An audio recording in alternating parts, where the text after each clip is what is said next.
Et si je te disais que tu vis en dessous de ce que Dieu t'a réellement donné, que pendant que tu pries pour des portes ouvertes, le ciel t'a déjà confié les clés? Trop de croyants attendent un signe alors que Dieu a déjà parlé. Le problème, ce n'est pas le manque de puissance, mais le manque de conscience de l'autorité qu'ils portent. Et pendant ce temps, les ténèbres avancent, parce que ceux qui ont la lumière hésitent à la lever. Tu n'as pas été sauvé pour rester caché, silencieux, seul ou écrasé par la peur. Tu as été choisi, rempli du Saint-Esprit et mandaté pour marcher dans une autorité réelle. Mais voilà, si tu n'apprends pas à en faire usage, tu risques de vivre comme un prisonnier alors que tu es déjà libre. Et ça, c'est exactement ce que l'ennemi veut, que tu oublies ce que Jésus a mis en toi. Ce matin, je ne veux pas juste t'encourager, je veux t'éveiller. Tu vas découvrir pourquoi ton autorité ne dépend pas de ce que tu ressens, ni de ce que les autres pensent de toi. Tu vas comprendre que tu n'as pas besoin d'attendre d'être prêt pour commencer à voir Dieu agir à travers toi. Le temps d'être spectateur est fini. Le royaume de Dieu attend des fils et des filles qui marchent tête haute, pas en orgueil, mais en certitude. Alors, reste jusqu'à la fin de cette vidéo. Chaque minute compte. Tu vas non seulement entendre la vérité de la Bible, mais aussi prier avec moi pour activer ce que Dieu a déjà déposé en toi. Et une chose est sûre, tu ne ressortiras pas de cette prière comme tu y es entré. Tu es sur le point de te souvenir qui tu es vraiment. Tu n'as pas besoin d'un titre, d'un diplôme ou d'un passé irréprochable pour marcher dans l'autorité. Dans la Bible, l'autorité ne vient jamais de la force humaine, mais de l'alliance avec Dieu. Il est celui qui appelle les faibles pour confondre les forts. 1 Corinthiens 1,27. C'est quand tu reconnais que tu n'as rien par toi-même, que Dieu t'investit de sa puissance. Et c'est précisément là que commence le changement dans ta vie. L'homme regarde aux apparences, mais Dieu regarde au cœur. 1 Samuel 16,7. L'autorité spirituelle ne dépend pas de ton charisme ou de ton influence, mais de ton intimité avec celui qui règne sur tout. Même si tu te sens ordinaire, la présence de Dieu en toi dérange les ténèbres. Ce n'est pas ton nom qui fait trembler l'enfer, c'est le nom de Jésus que tu portes avec foi. Tu n'as pas été oublié, ni mis de côté. Si Dieu t'a choisi, c'est parce qu'il voit en toi un instrument entre ses mains. Quand tu vis par la foi, le ciel t'appuie. Même si tu ne ressens rien, Jésus a dit « Sans moi, vous ne pouvez rien faire ». Jean 15,5. Mais avec lui, tu peux tout accomplir. Philippiens 4,13. L'autorité ne commence pas dans les émotions, elle commence dans la foi. C'est cette même autorité qui a été confiée aux disciples. Pas quand ils étaient parfaits, mais quand ils ont dit « oui ». Pierre avait renié Jésus, Thomas avait douté, mais Jésus leur a quand même donné le mandat d'aller et de prêcher. Matthieu 28, 19, 20. Dieu ne cherche pas des héros sans faille, mais des cœurs disponibles et soumis à sa volonté. Alors aujourd'hui, arrête de te voir comme un figurant dans l'histoire de la foi. Tu es un fils, une fille de Dieu, appelé à marcher dans la vérité de sa parole. Ta valeur ne vient pas de toi, mais de celui qui t'a choisi. Et ce qu'il met entre tes mains est destiné à impacter bien plus que ta propre vie, car ce que Dieu te confie n'est jamais sans but. Imagine un gardien qui n'avait accès à rien, jusqu'au jour où le propriétaire du bâtiment lui tend la clé principale. C'est exactement ce que Dieu fait avec toi. Il ne t'a pas laissé derrière une porte fermée, mais t'a donné le pouvoir d'ouvrir ce qui semblait inaccessible. Cette autorité ne s'impose pas par la force, elle s'exerce par la légitimité que Dieu t'a donnée. Dans Matthieu 16, 19, Jésus dit « Je te donnerai les clés du royaume des cieux ». Ces clés ne sont pas symboliques, elles sont spirituelles. Avec elles, tu n'es plus spectateur, tu deviens acteur dans les choses du royaume. Ce que tu lis ou délis sur la terre a un impact éternel. Tu es mandaté, autorisé et pleinement équipé pour agir selon la volonté de Dieu. Tu n'as pas besoin de casser des portes ou d'essayer de convaincre. L'autorité que Dieu t'a donnée ouvre ce qui semblait fermé depuis toujours. Là où tu voyais des murs, Dieu t'offre des passages. Les portes de ta maison, de ta vie professionnelle, de ton ministère, Rien ne résiste à la clé qu'il a placée dans ta main, parce qu'elle n'est pas humaine, elle est divine. Et ce que Dieu ouvre, personne ne peut fermer. Apocalypse 3, 7. C'est pourquoi tu peux avancer avec assurance, même dans les lieux inconnus. Tu ne portes pas une permission temporaire, mais une délégation céleste. Tu n'es pas un invité. Tu es un enfant du roi, un intendant de ses affaires sur la terre. Chaque jour est une opportunité d'exercer cette autorité. Aujourd'hui, regarde les verrous de ta vie différemment. Ce ne sont plus des limites, ce sont des défis que Dieu t'appelle à franchir. Ne laisse plus la peur te paralyser devant les portes fermées. Tu as la clé. Elle s'appelle Jésus.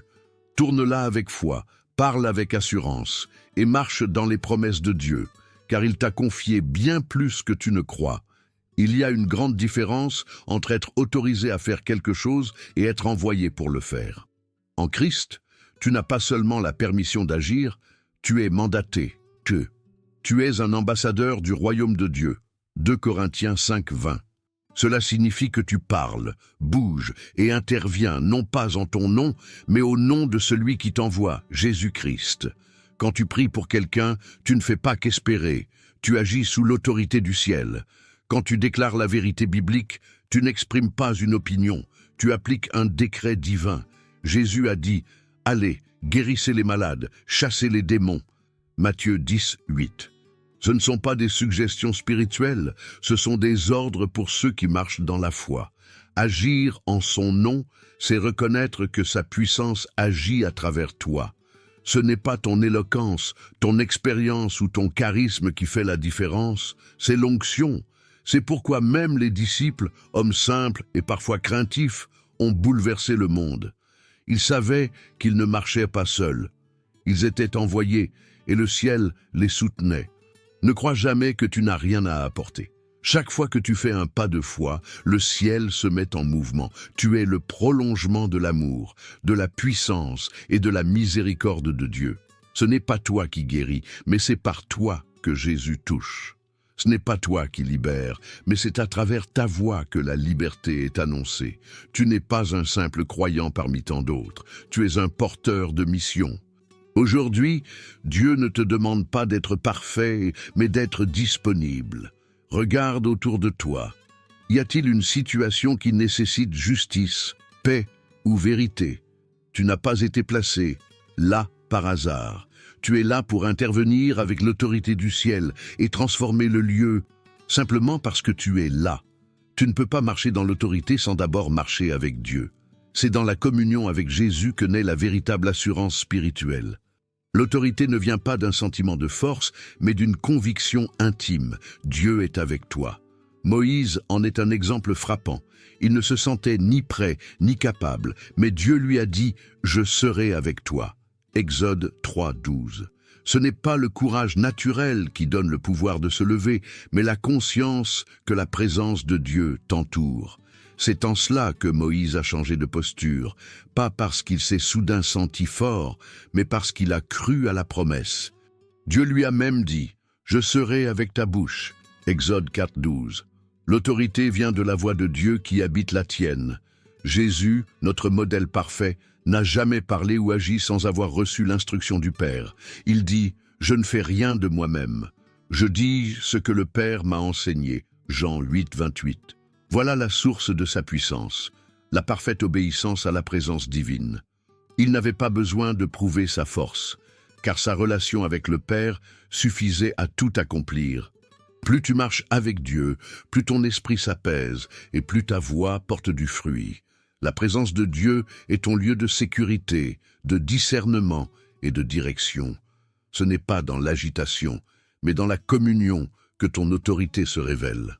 Car c'est là, dans le secret de sa présence, que Dieu te façonne, te parle et t'équipe pour les combats invisibles. Si aujourd'hui tu te sens petit, fragile ou hésitant, rappelle-toi que ce n'est pas ton état qui détermine ton autorité, mais celui qui est avec toi. Prends du temps dans la prière, cherche sa face dans la Bible, et tu verras que plus sa présence t'accompagne, plus ta voix spirituelle aura du poids. Car là où est Jésus, l'obscurité n'a plus d'espace pour s'installer. Il n'y a pas d'autorité spirituelle durable sans une vie d'obéissance. Jésus lui-même a marché dans l'autorité parce qu'il a marché en parfaite soumission à la volonté du Père. Il déclare en Jean 12, 49, « Car je n'ai point parlé de moi-même, mais le Père qui m'a envoyé m'a prescrit lui-même ce que je dois dire et annoncer. » Voilà la source de toute puissance véritable, une intimité constante avec Dieu. L'intimité se construit dans les moments cachés. Ce n'est pas sous les projecteurs que Dieu te forme, mais dans les lieux secrets, là où tu choisis d'obéir, même quand personne ne te voit. C'est lorsque tu dis oui dans les petites choses que le ciel élargit ton territoire. Luc 16, 10 nous enseigne « Celui qui est fidèle dans les moindres choses l'est aussi dans les grandes. » Plus tu cherches à plaire à Dieu, moins tu seras impressionné par l'opinion des hommes.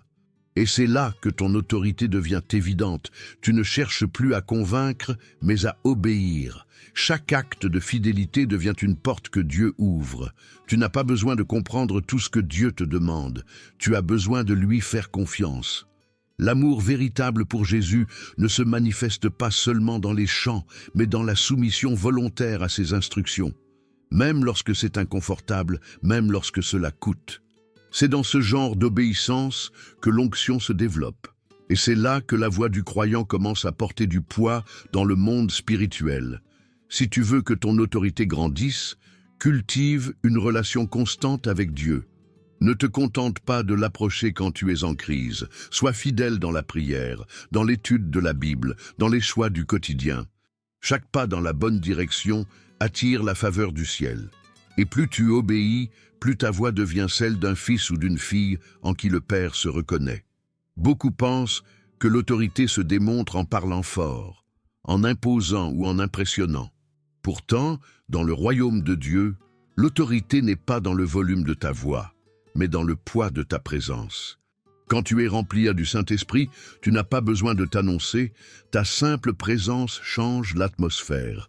Dans Actes 4, 13, les chefs religieux reconnaissent que Pierre et Jean avaient été avec Jésus, et cela suffisait. Ce n'est pas ton discours qui effraie les ténèbres, c'est l'Esprit de Dieu en toi. Quand tu marches dans la sainteté, quand tu vis en accord avec la parole, tu n'as même pas besoin de te défendre. La lumière qui est en toi parle pour toi. Jésus n'avait pas besoin de crier pour faire fuir les démons. Il avait l'autorité du ciel, parce qu'il vivait dans une pureté parfaite. Il y a des moments où tu n'auras pas les mots, mais ta simple présence dans un lieu libérera paix, clarté et alignement. Parce que là où tu vas, c'est Dieu qui entre. Tu es le temple du Saint-Esprit. 1 Corinthiens 6, 19. Et lorsque le temple se tient debout, les ténèbres s'inclinent. Tu n'as pas besoin d'être spectaculaire, sois simplement rempli de Dieu. Les disciples n'avaient pas de plateforme, pas de réseaux sociaux, mais ils avaient la présence. Et cette présence ouvrait les cœurs, guérissait les malades et bouleversait les villes. Ce n'était pas leur rhétorique, mais leur communion avec Jésus qui changeait tout. C'est cette même présence qui, aujourd'hui encore, t'accompagne, si tu marches dans la foi. Alors arrête de te demander si tu sais assez, si tu es assez prêt, si tu es capable. Ce qui compte, c'est qui est avec toi et en toi. Prends un temps pour t'immerger dans la parole, pour adorer, pour t'aligner. Et ensuite, marche. Entre dans les lieux avec assurance, là où tu arrives, que la paix de Dieu entre avec toi. Parce que ta vraie autorité commence bien avant que tu ouvres la bouche. Dieu ne cherche pas des hommes parfaits, il cherche des cœurs disponibles. Trop souvent, les croyants attendent d'être à la hauteur pour se lever, comme si l'autorité spirituelle était une récompense pour les sans failles. Mais la Bible nous montre le contraire. Dieu choisit ceux qui disent oui, même tremblants. Gédéon, par exemple, se croyait le plus petit, et pourtant Dieu l'appelle vaillant héros. Juges 6, 12. Ce n'est pas ton CV spirituel qui impressionne Dieu, mais ton obéissance sincère. David n'était qu'un berger, inconnu et oublié. Mais parce que son cœur battait pour Dieu, il a été établi roi. 1 Samuel 16, 7. La disposition, c'est cette posture intérieure qui dit à Dieu « Je ne suis peut-être pas prêt, mais je suis prêt à te suivre. Et c'est tout ce qu'il attend. L'autorité n'est pas donnée pour dominer, mais pour servir. Jésus a lavé les pieds de ses disciples, Jean 13, 14, 15. Lui, le maître de l'univers, s'est abaissé pour montrer que l'autorité se mesure à l'amour qu'on met dans le service. Si ton cœur est disposé à aimer, à pardonner, à élever les autres, alors tu es déjà prêt à marcher dans cette autorité. Tu n'as pas besoin de tout comprendre pour répondre à l'appel de Dieu. Il choisit des hommes et des femmes ordinaires pour faire des choses extraordinaires. Ce n'est pas une question de perfection, mais de confiance. Dieu dit en Ésaïe 6, 8, « Qui enverrai-je » Et il cherche encore ceux qui répondront simplement « Me voici, envoie-moi ». Ne laisse plus tes erreurs passées, ton sentiment d'insuffisance ou tes cicatrices t'empêcher de te lever. Dieu ne t'attend pas au bout du chemin. Il t'appelle dès maintenant. Offre-lui ta disponibilité et regarde ce qu'il fera. Tu verras qu'en lui disant simplement « oui », il mettra entre tes mains ce que tu n'aurais jamais osé imaginer et osera, enfin, marcher avec foi. L'autorité que Dieu t'a donnée n'est pas seulement pour les jours de victoire, mais surtout pour les jours de combat. Trop souvent, on attend que tout aille bien pour prier avec force ou proclamer la foi. Mais c'est précisément dans les moments de faiblesse, de doute ou de douleur que ton autorité est la plus précieuse. Elle n'est pas basée sur ton ressenti, mais sur la parole de Dieu. Souviens-toi de Paul et Silas en prison. Ils n'ont pas attendu d'être libérés pour louer. Ils ont chanté au milieu de la nuit, enchaînés, humiliés, battus. Actes 16, 25, 26. Et c'est là que les chaînes sont tombées.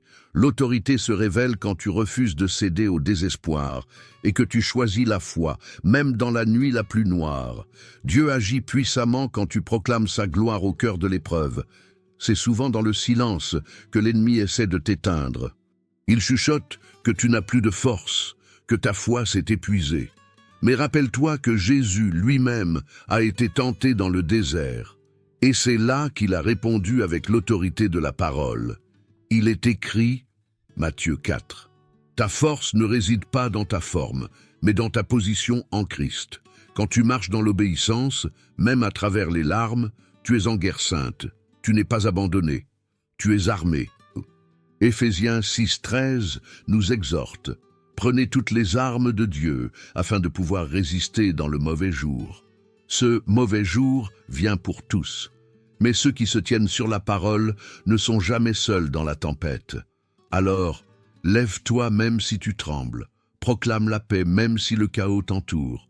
Prie même si les mots sont entrecoupés de larmes. Parce que chaque acte de foi dans la douleur est une déclaration puissante contre les ténèbres. Et tu verras que, même blessé, même épuisé, tu restes porteur de l'autorité divine. Et ce feu intérieur ne s'éteindra jamais. Dieu ne donne pas l'autorité pour qu'elle reste inactive. Elle est comme une graine. Plus tu l'utilises, plus elle grandit. Certains attendent un grand moment pour exercer leur foi, mais Dieu te donne aujourd'hui des opportunités de l'activer. Rappelle-toi la parabole des talents. C'est celui qui a investi ce qu'il avait reçu qui a été félicité. Matthieu 25, 21. Ce que tu mets en mouvement, Dieu le multiplie. Tu veux voir grandir ton impact? Alors, ose poser des actes de foi, même petits. Encourage quelqu'un. Prie à voix haute. Intercède pour une guérison. Parle avec amour dans un conflit. Chaque geste compte. Le ciel ne mesure pas la taille de l'action, mais la fidélité du cœur. Et Dieu ne manque jamais de récompenser ce qui est fait avec foi et obéissance. L'intimité avec Dieu est le terreau où ton autorité s'enracine. Plus tu passes du temps dans la Bible, plus ta voix se synchronise avec celle du Père. Plus tu pries, plus ton esprit discerne. Et plus tu sers, plus tu ressembles à Jésus. C'est dans cette dynamique que ton autorité spirituelle s'étend, sans que tu aies besoin de te battre pour être reconnu. Ne cherche pas à forcer l'impact. Laisse Dieu t'ouvrir les portes au fur et à mesure que tu avances. La croissance spirituelle n'est pas instantanée, elle est quotidienne. Et Dieu aime confier plus à ceux qui sont fidèles avec peu. Il t'élargira au rythme de ton obéissance. Il ne te donnera jamais une mission que ton caractère n'est pas encore prêt à porter. Si tu veux aller plus loin dans ta marche avec Dieu, arrête d'attendre le moment parfait. Chaque jour est une chance de manifester la foi. Prends des risques en son nom. Reste aligné à sa parole. Et tu verras que, dans les pas les plus simples, il fera naître des fruits puissants. Car ce que Dieu commence, il l'amène toujours à maturité, surtout quand c'est cultivé avec foi. L'autorité spirituelle ne t'est pas donnée pour que tu la gardes pour toi. Elle est faite pour être transmise, enseignée, partagée. Jésus n'a pas seulement formé des disciples, il leur a commandé de faire des disciples à leur tour. Matthieu 28, 19. Le but n'était pas qu'un seul fasse des miracles, mais que l'Évangile se propage à travers des générations de croyants actifs et remplis de foi. Quand tu partages ce que Dieu t'a confié, tu ne perds rien, tu multiplies. La sagesse que tu transmets devient semence dans le cœur d'un autre. Les conseils que tu donnes, les encouragements que tu offres, les vérités que tu partages créent un effet d'extension. Paul dit à Timothée: confie cela à des hommes fidèles, qui soient capables de l'enseigner aussi à d'autres. 2 Timothée 2, 2. Tu n'as pas besoin d'être un théologien pour discipler. Tu as juste besoin d'un cœur engagé et d'une vie connectée à la Bible. Parfois, c'est une conversation, un message, une prière simple qui marque un cœur. Et cette personne, à son tour, deviendra une lumière pour d'autres. Ce processus est lent, discret parfois, mais c'est ainsi que l'autorité se multiplie dans le royaume. Dieu cherche des croyants prêts à investir dans d'autres, pas pour bâtir leur propre nom, mais pour faire grandir le corps de Christ. Enseigner, accompagner, relever, corriger avec amour, voilà des actes d'une autorité mûre. Ce n'est pas spectaculaire, mais c'est puissant. Car chaque vie transformée devient une extension du ciel sur la terre. Alors aujourd'hui, regarde autour de toi. Qui Dieu t'a confié? Qui a besoin d'un mot, d'un modèle, d'une main tendue? Ne minimise jamais ton impact. En faisant grandir quelqu'un dans la foi, tu rends le ciel visible sur terre. Tu n'élargis pas seulement ton autorité, tu construis un héritage spirituel éternel. Tu as maintenant entre les mains une vérité que peu de gens osent vraiment appliquer. Tu n'es pas un simple croyant, tu es un porteur d'autorité. Alors, ne laisse pas ce message être juste une belle parole de plus.